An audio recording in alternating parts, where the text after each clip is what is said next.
see you around. All right, see ya. All right, you guys ready? Come with me. We're gonna go check out an awesome project in Canmore that we're working on. I'm super excited about it. I hope you guys are excited as me, so follow me.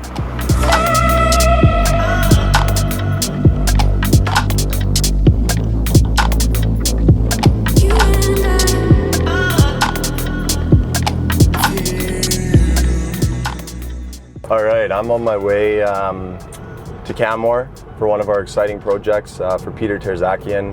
He is a very well-known, prolific expert on energy here in Canada. Anything from oil and gas to renewables. So super excited to go check out the project and kind of introduce you guys to him as well. So I'll tell you a little bit more about Peter. Peter has over 30 years of experience in the energy industry, as mentioned before, from oil and gas to renewables. He's the best-selling author of 2 books. He is the director of ARC Financial and ARC Energy, and he is also one of the co-founders of Energyphile, which is one of his newer ventures. So as you can tell, he has a pretty amazing resume in the energy space, and is why we're so excited to be working with him and have all his expertise at the table. Our team's been super lucky to be working with Peter on his solar project. One of the reasons is really finding out he's super down to earth. He's very open-minded to the aspects of solar and how it helps financially, how it helps environmentally, and what the impacts of a solar system are on his residential home.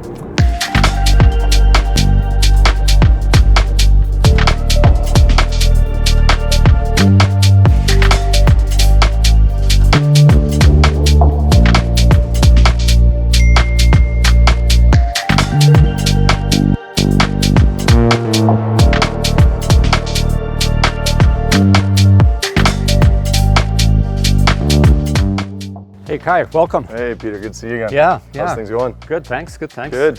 Should we go through everything? Yeah, let's go inside and go upstairs and take a look. Perfect. Sounds All right, good. Let's Thanks. go.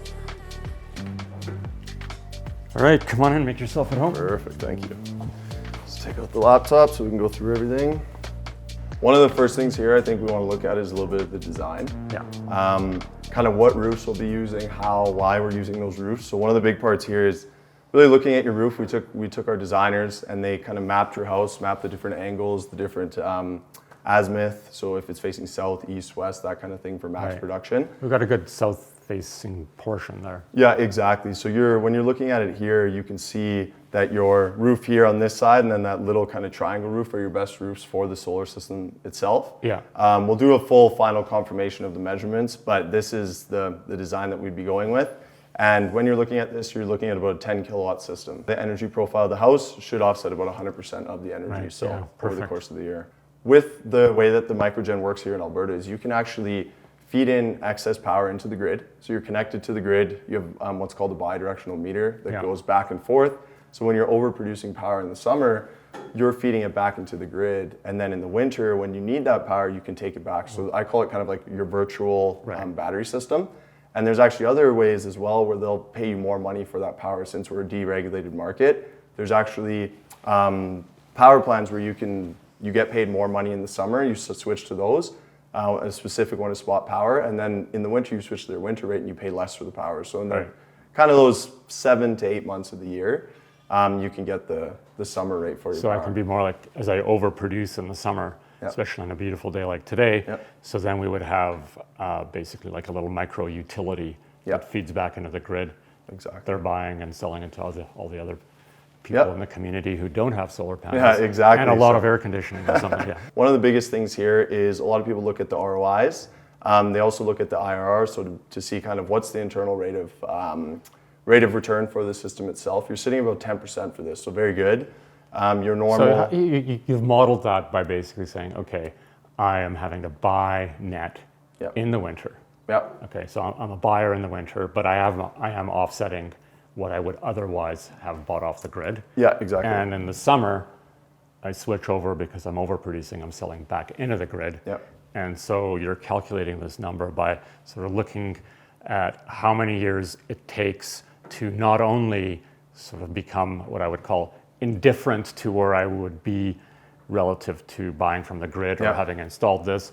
All capital costs, all installation costs include. And then you've also figured out what my IRR is, so that compensates me for the capital opportunity cost, which is 10% is pretty good over and above.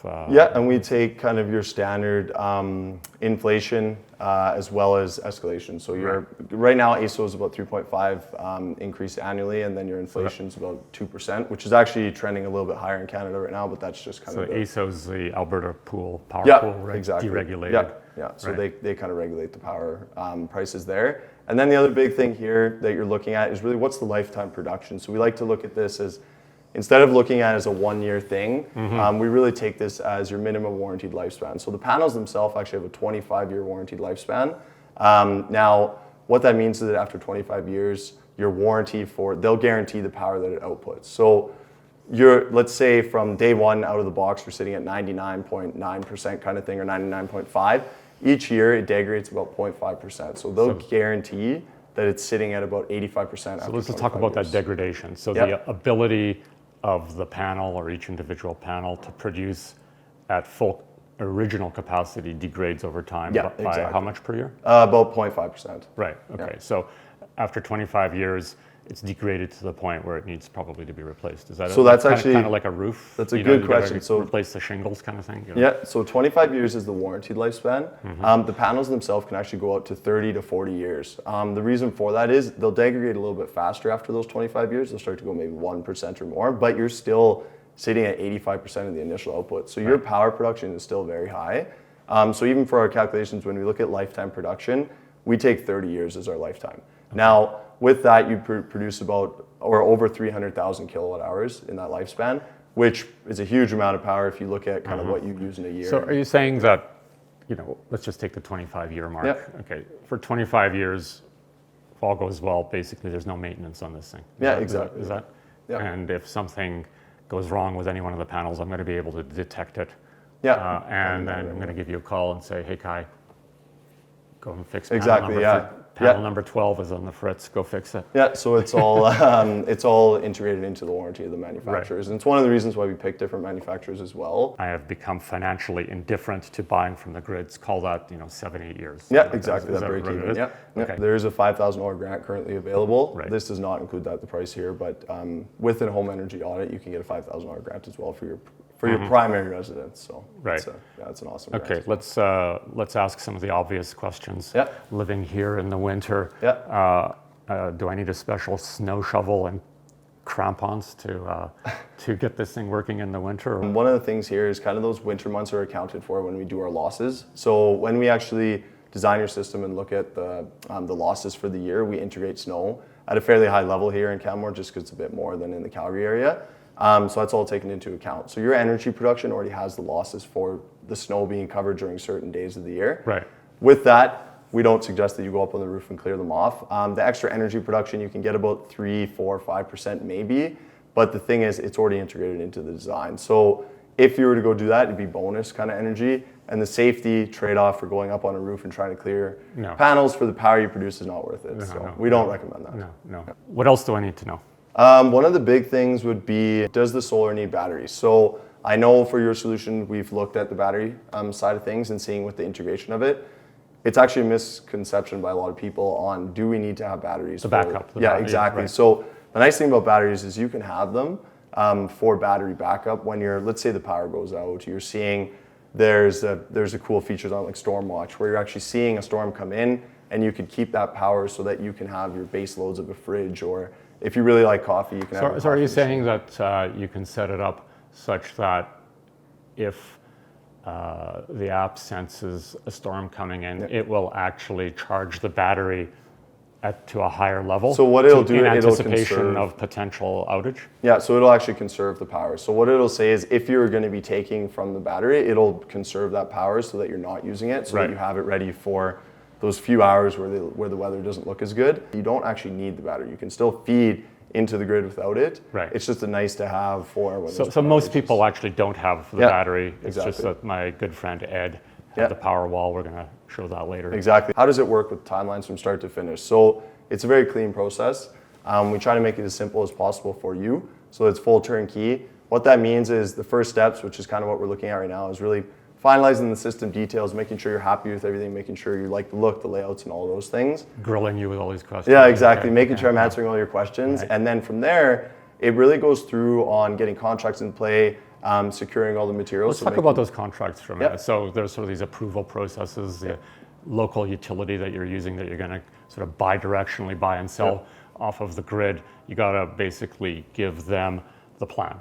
Yeah, exactly. Like, so what we are you actually, doing? yeah, we submit that for you where we go in and we'll deal with, for example, out here in Canmore, it would be Fortis, Alberta. So we deal with them to do a microgen application, which is pretty much just saying that you're going to become a micro generator of power, Right. and that you can create your own power on your home, and that they'll offtake the energy for anything excess. So we'll do that. That part can take a little while. That can take a few weeks, but that's the big thing, and then permitting. So, well, why can't we just use the full roof? You're only showing me the partial roof. Yep. Like, why don't we cover the whole thing and become a utility? So the reason for that is that you can't produce more power than you use in a year. So we actually have to go off your last 12 months history for the build, or a certain amount per square foot. Right. And that determines how much energy you use.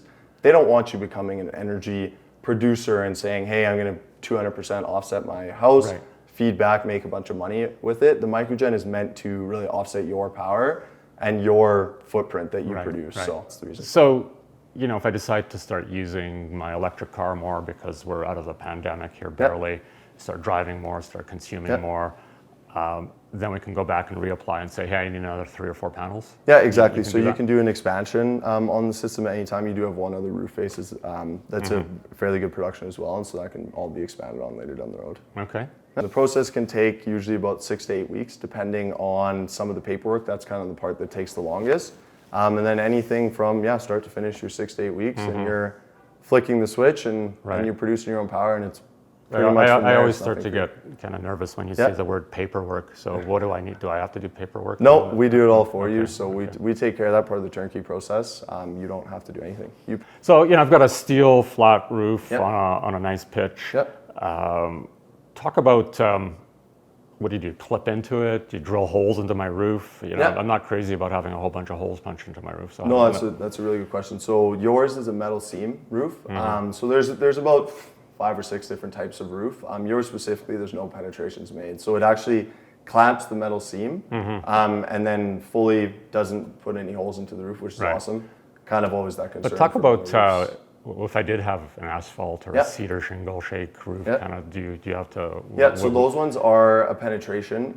It's a flashing or it's a sealed engineered footing solution. Right. That has the same lifespan as the systems itself. So I'm just curious sort of more broadly in terms of what this means for the adoption of rooftop solar. I mean, is this a big point of contention in the customers that you see? It's actually not as much. I thought it would be more, but because again, it's an engineered solution that's been tested and proven all over the world, kind of in different climates. I know in Canada we get kind of that wide spectrum of plus 30, minus 30.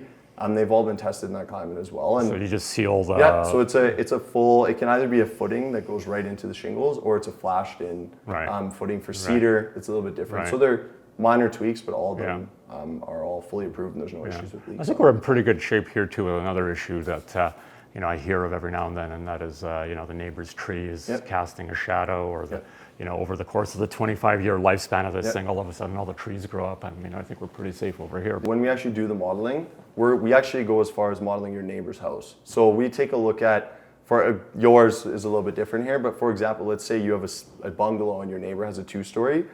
We go as far as modeling those homes, modeling the trees to make sure that they're taken into account. So when we look at the energy production, it takes the trees and everything around into account, so that you don't have that surprise where all of a sudden, hey, we didn't take this huge tree that actually that shades half of our system. Right. Final question. Sort of cosmetically, you're putting up basically all black panels, but there is a silver frames or whatever you want. Yeah, that's a really good question. So when I share the specifications for it with you afterwards as well, it's a black frame, black cell, white backsheet panel.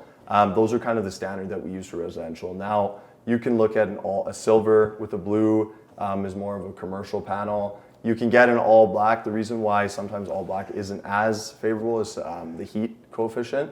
So you'll actually see they get hotter, so they're less efficient.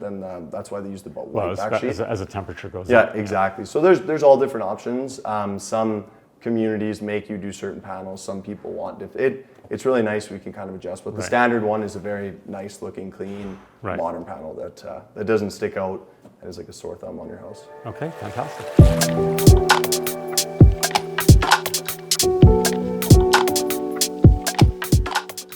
Hi, my name's Asfer. I'm the project manager here on site. I'm going to be walking you guys through some different parts of the install, show you the different things that we do here for a solar installation and how we make sure that it's a success. Part of my role as a project manager within the broader scope of the company for a specific project here in the town of Canmore is to make sure we do all the permitting and paperwork accurately, get the business license if we need, making sure that the guys on site have all the material they need to execute the job successfully, and overall making sure that the project stays on budget and on schedule and make sure that the client is happy and the project is overall a success. I'm going to introduce you guys to Marcus here. He's working on the roof portion of the solar install right now. One thing you'll notice about this roof actually is it's a metal seam roof. So it allows us to attach our clamps to the seams themselves and not actually have to penetrate the roof membrane, which is really advantageous when you're thinking about things like leaks and penetration points. So you can see one of our seam clamps actually installed on there. On top of the clamps, you have an L bracket, and on top of that L bracket sits the rails. And right now, Marcus is attaching an optimizer to those rails. An optimizer is what attaches to the back of the solar module and sort of modulates the power to make sure that you're not having any major fluctuations in voltage or current. And it also connects to the solar system's monitoring platform so that you can see what each solar module is doing at the modular level. Once all of the optimizers are installed, the next step will be to wire up the entire system. And then the last step is to throw the solar modules on top of the rails, make sure everything's connected, there's no pinch points in the wires, everything is strapped down and secured properly. And at that point, we can get to the final stages of actually energizing the system.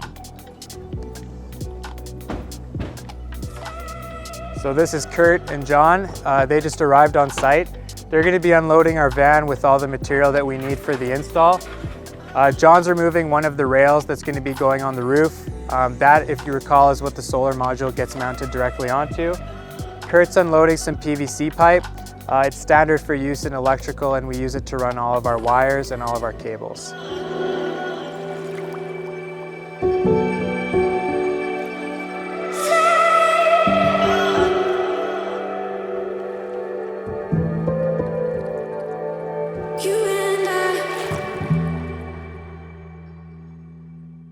It's great to be out today.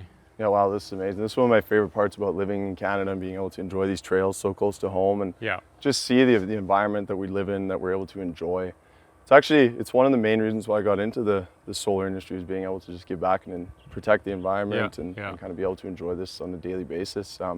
What's your perspective with solar on kind of the environmental impacts and the importance of solar having on that? Solar is really special. I mean, all energy on Earth ultimately derives from the sun.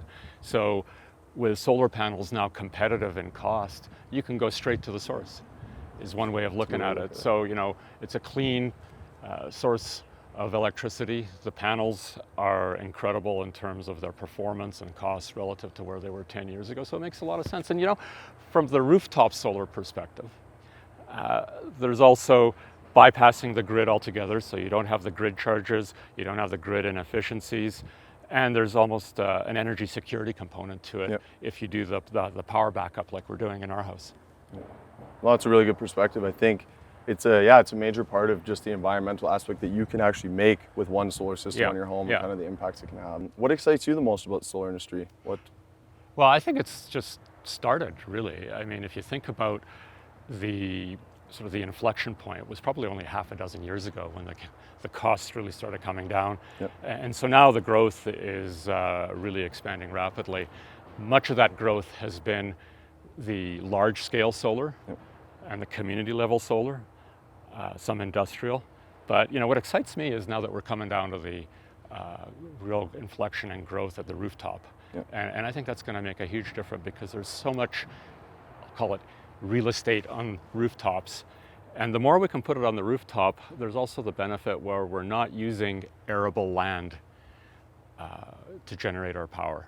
And in the ideal world, we would have as many solar panels as possible on rooftops so that we don't have to be using up extra space that would otherwise be used for agriculture or sort of, beautiful settings like this. Views of nature, Yeah.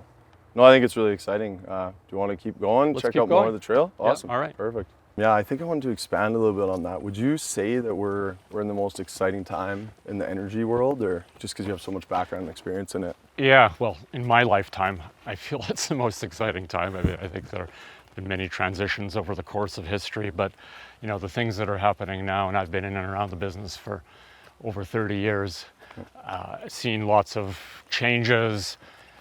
Typically, it's been a very cyclical business attached to oil and gas. But now, for the first time, we're seeing the emergence of the renewables on the primary energy side. We're seeing on the ways that we put energy to work much more efficient, electric vehicles, of course. And so, yeah, this is a very exciting time in terms of all the changes that are happening, whether it's with our established energy systems and how they're adapting to decarbonization, or whether the new systems and how they're evolving, solar in particular, which is what we're talking about today. Oh, that's awesome. Yeah, really good perspective. I think, that touches on all the Well, kind of the excitement of it. Yeah. So it's Yeah, you must see a lot of growth in your side of the business. Oh yeah. It's been something that we've been working on for a while, and it's super exciting on just seeing it grow and seeing kind of the adaptation of it, and seeing individuals getting more involved. And like you mentioned, as well as going from that utility to commercial to community to now residential homes, and being able to utilize those rooftops where it is a ground mount, right? It's mounted to the ground, and you don't have the infrastructure build out of ground mounts and utility scales. So you're it's seeing really you're exciting seeing a industry. lot more inbound interest from residential customers. Yeah, the residential side has been a big pickup. Thanks. It's been a huge pickup in the residential space, and I think it's just awareness and people understanding the economics and the environmental side on just being able to do your part, and kind of play your part in it as well, right? So yeah, the combination of environmental and the economics, the viability, the increasingly shorter payback periods. Or at least sort of what I would call the point of indifference between being, say, on the grid or having your own solar system rooftop. We've reached the point where even without government subsidies, I sense that there's a lot of interest building. Yeah, no, for sure. And even when you were saying earlier there about kind of the prices over the last couple of years, it's been a dramatic down spike on pricing, and just being able to, it was actually driven mainly by large industries around the world, and then also then utility scale and kind of all those coming online, and being able to push the pricing overall down. So a big part of it is actually it depends if they're financially focused or environmentally. So looking at kind of what's the economics, are these 20-year paybacks, which again, they're not, they all fall in kind of that 7 to 10 year payback period. So that's a huge thing for people. Yeah. Then another aspect is what's the impact of the solar system itself on the environment, which is actually a lot less than people think. A tier 1 panel now is about 2 years offset for the manufacturing of it, and it's only getting better. So that's a big part of it. And then actually being able to understand how the microgen regulations work here in Alberta, and being able to feed back, and actually, funny enough, I know we have the battery solution for you, but that you actually don't need a battery. You don't need to have that battery to be able to be self-sufficient in Unless your the home. lights go out from the grid. Exactly. So you're able to in the middle of have winter. have that backup with the battery, but it's not something that you need. So it gives that kind of that first step where people can do the solar, and then they can look at, do we get the electric vehicle next? Do we get the batteries? Do we do kind of all that aspect of it? So it's super cool to see. You want to take a seat here? Yeah, for sure. Looks like a nice spot. One of the other questions I wanted to ask you and kind of get your perspective on was when deciding to go solar, there's always those big factors that make that decision for you. What were those for you? Well, I've been wanting to go solar for about 10 years, and 10 years ago it was still quite expensive. Yep. And I knew that the technology was going to improve. So the first thing was I had to be convinced that there was some economic viability to it. Like, I wasn't completely a stickler that it had to be undercutting the price of the grid or any of that kind of stuff. But, it had to make some sense for me.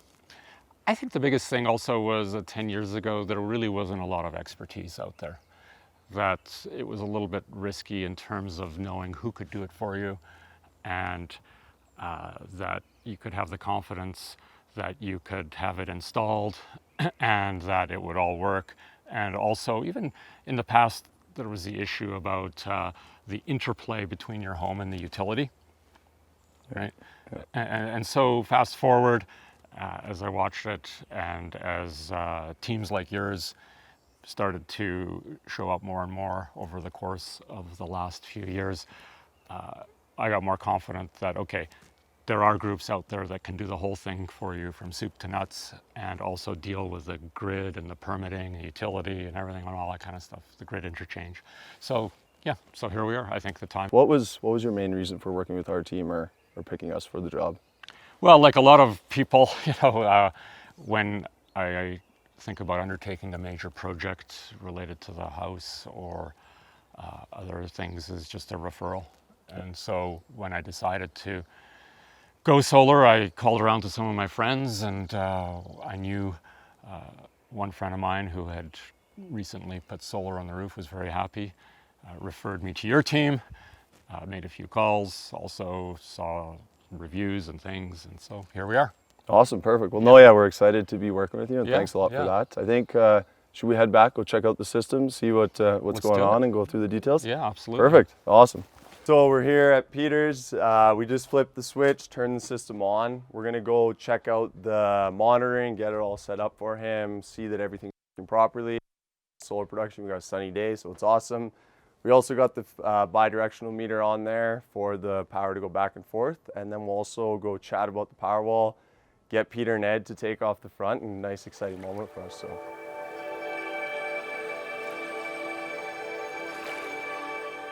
So we're down here at the exciting part, get to reveal the power wall. Let's let Ed and Peter here pull it off, so let's see the reveal. Super exciting. This is what we talked about this about 4 months ago, and now it's all, your system's all set up, and we got the power wall. Should we do the reveal? Absolutely. Yeah. Let's pull off the wrapping.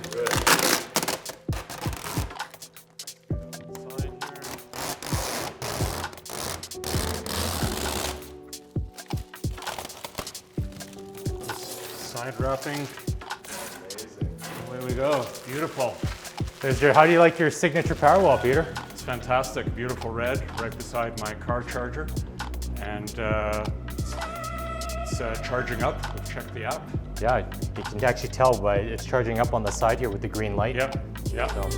Nice.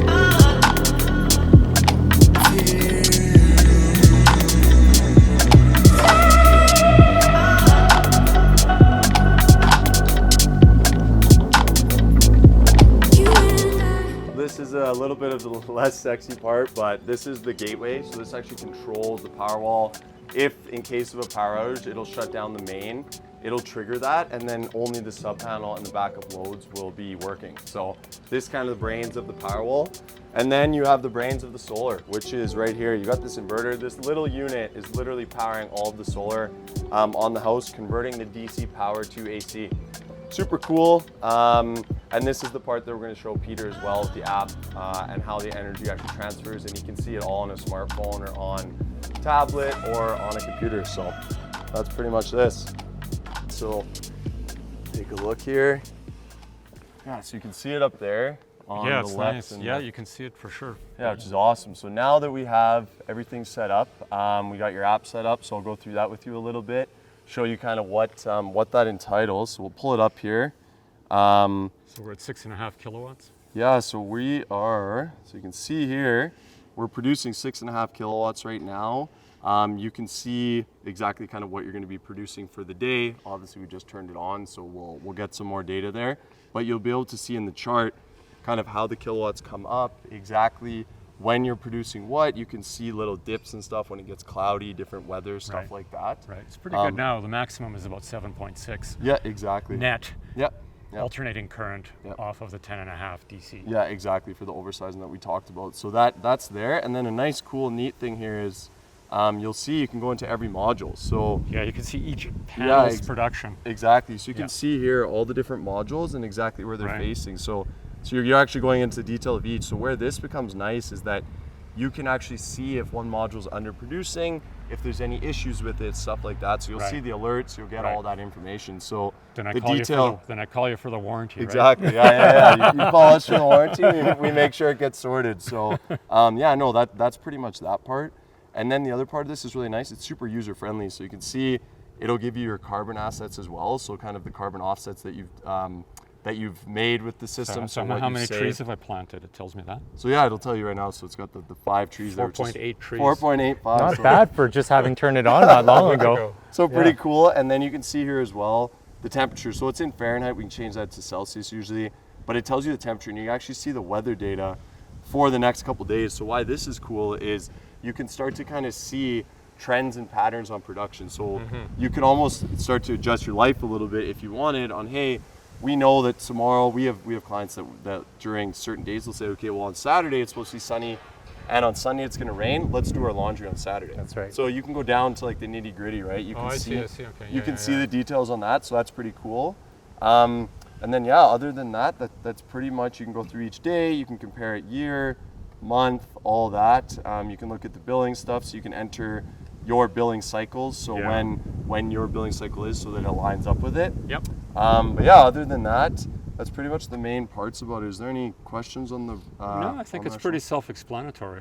Yeah, it's pretty cool. It's very, very cool, and how right now in the middle of summer, of course, it ramps up. We have max power and then ramps down, and then as we get into the fall, it'll obviously produce less. Yep. But boy, right now we can sell into the grid. Yeah, exactly. And do well. Yeah, you're getting that nice sell back, and then also charging your Powerwall with it as well. Yeah. So it's a double win-win there. But yeah, no. So that's pretty much it. We'll close this here, and then we can go inside and take a look at some of the actual other components. So okay, awesome. fantastic. Thanks. Perfect. That's awesome.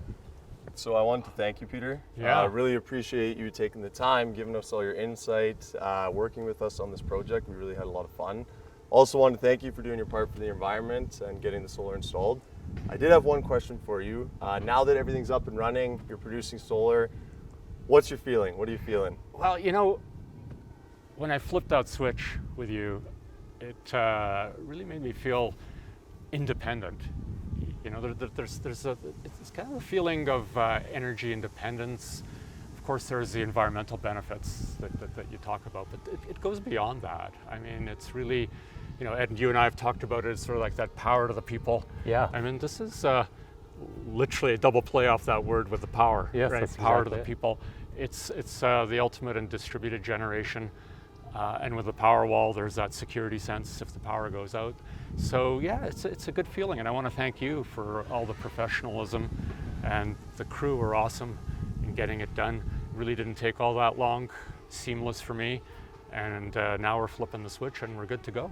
Perfect. So thanks very Awesome. much. Thank you. Appreciate it. And Ed, thanks so much for the Powerwall and all the insights. And thank you for buying it off of me, and it's been great. So now we not only have a solar system, we actually have a collector's item in that Powerwall Yeah, exactly. in the garage. So it's so fun to collaborate with you on this. Fantastic. Perfect. So we'll just Awesome. see how we do with the generation, and we're already feeding back into the grid. Exactly. So that feels good too. Perfect. Awesome. Thank you. I want to thank you too, Ed. Thanks for coming and joining. You're welcome. And getting Thank Peter you. On board with the solar and with the Powerwall. So we're super excited about everything. Yeah. It's my pleasure. We'll go from there. Yeah. Perfect. Okay. Awesome. Thank you.